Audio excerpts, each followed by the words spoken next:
On the 13th of February, President Obama presented his US dollar $3.8 trillion 2013 financial year proposal. Since then, comments of the plans have been flowing from newspapers, financial institutes, government bodies and associations. To say that many aspects of the President's propositions didn't go down well with oil and gas authorities would be an understatement. In his budget message, President Obama proposed to eliminate unwarranted tax breaks for oil companies, while extending key tax incentives to spur investment in clean energy manufacturing and renewable energy production. The API did not welcome the above.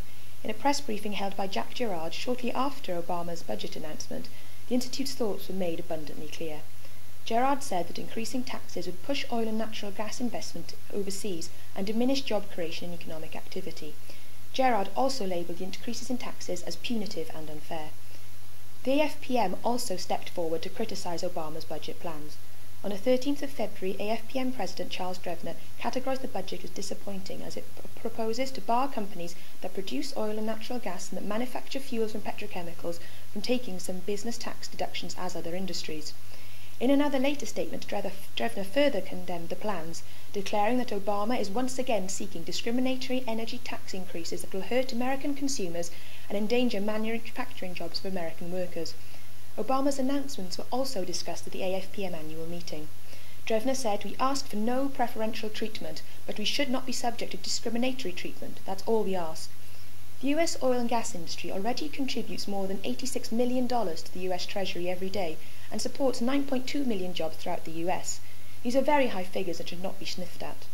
A sector that already contributes so much to the country's economy is of course angry that it is not being allowed to benefit from the same government plans as other sectors with the manufacturing industry. It is accepted that fossil fuel manufacturing needs to be cleaner. However, can increased taxes aid this? Surely, the industry needs that money to help develop clean technologies and efficient production methods. The American Public Gas Association made its comment on the budget proposal. The association did acknowledge that it was not well received by many conservatives for what they would term excessive spending and debt levels by many liberals for being inefficiently focused. Yet the APGA, whilst fully admitting that the President's figures are a mixed bag for natural gas, seem far more positive than many others in our industry. In a statement, the association commented that the focus on natural gas is reflected by an increase in funding for natural gas technology. For APGA, it seems that they are somewhat pleased with at least one area of the world's biggest industries being rewarded with increased government funding, even if it is in a small way.